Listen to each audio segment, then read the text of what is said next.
International social media Patel Prahlad भाई। तो इस सवाल पर बीजेपी पूरी तरह घिर चुकी है। लोकसभा चुनावों के वक्त चुनाव आयोग पर ईवीएम की धांधली के आरोप विपक्ष लगा रहा था। मामला सुप्रीम कोर्ट में भी गया था, लेकिन चुनाव आयोग को यहां राहत मिल गई।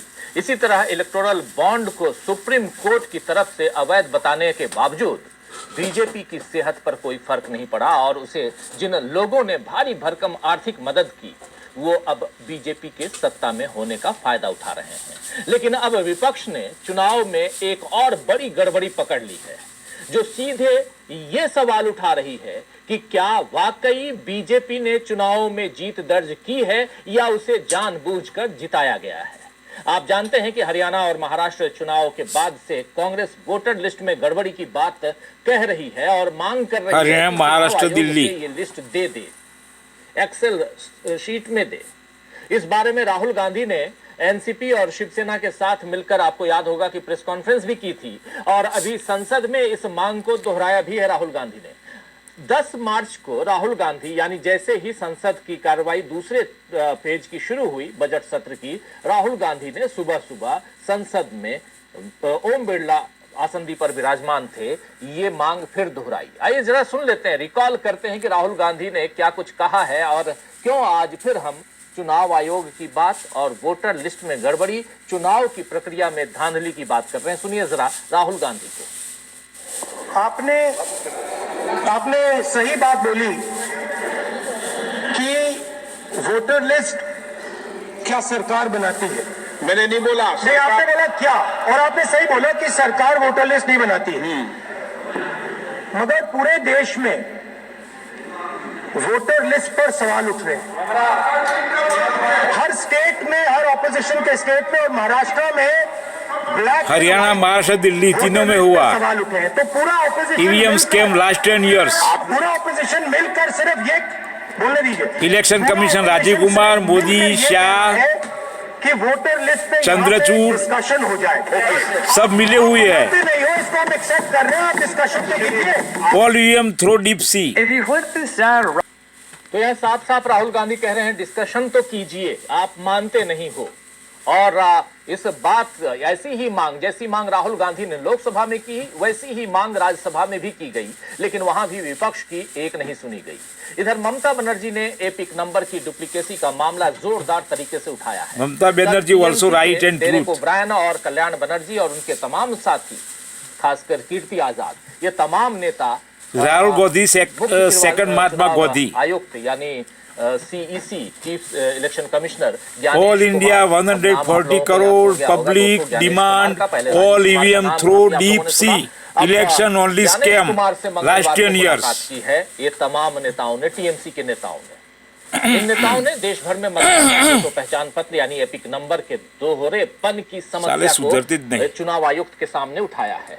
टीएमसी सांसद सागरिका घोष ने, वो पहले पत्रकार भी रह चुकी हैं, आप जानते हैं, सागरिका घोष ने मीडिया से कहा है कि आधार नंबरों का दोहराव हुआ है जिसका असर एपिक नंबरों पर पड़ा है, क्योंकि निर्वाचन आयोग ने एपिक को आधार से जोड़ना शुरू कर दिया है।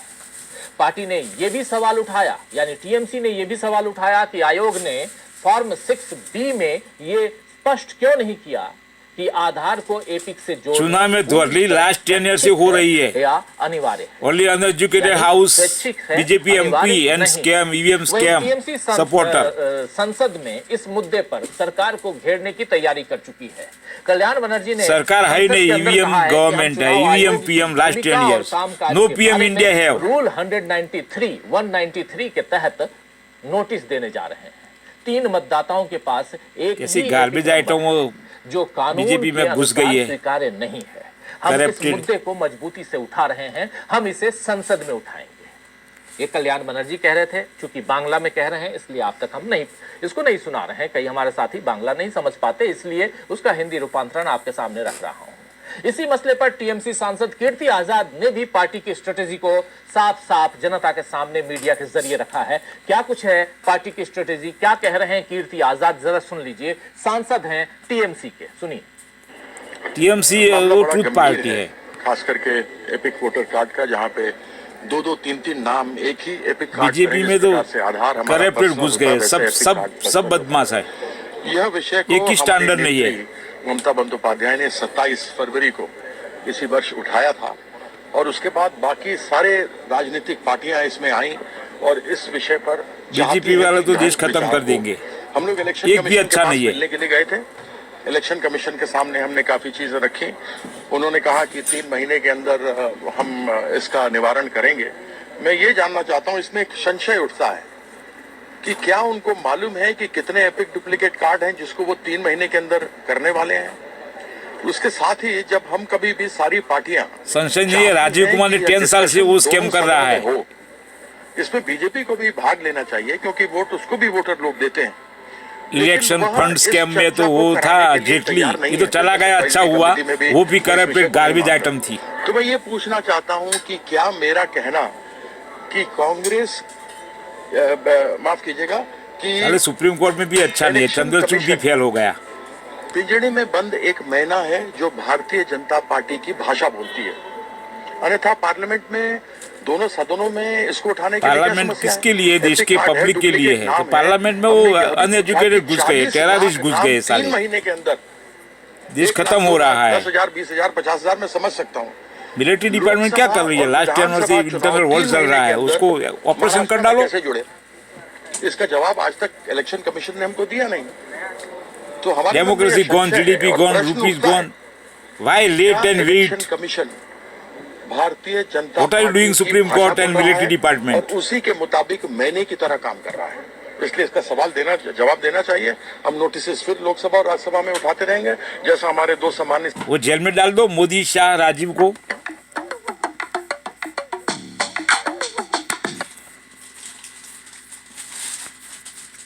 साफ साफ कीर्ति आजाद सीधा आरोप जो है वो लगा रहे हैं चुनाव आयोग पे, और क्यों न लगाएं, क्योंकि प्रमाण है और प्रमाण यहाँ आरोप नहीं, वो ट्रूथ बात है। वो राजीव 10 साल से स्कैम कर रहा है। जानते होंगे मोदी, शाह, राजीव, सुप्रीम कोर्ट, चंद्रचूड़ सब मिले हुए हैं। लंबे वक्त तक 5 बार साले को पकड़ कर जेल में डाल दो। मुख्यमंत्री ओडिशा के बीजू जनता दल भी अब ऐसी ही गड़बड़ी के आरोप क्या करे military department and supreme court and Biju Janata Dal ने ओडिशा में 2024 के चुनाव में मतदान में असामान्य अंतर का आरोप लगाया है और ज्ञापन आयोग को, चुनाव आयोग को सौंपा है। All EVM through deep sea, पूरे निर्वाचन डेमोक्रेसी, ट्रूथ, समय पर audit, public demand 140 crore the ballot paper election, no wait, booth में 1 मिनट, स्लिप की गिनती ईवीएम से मिलान की जाए।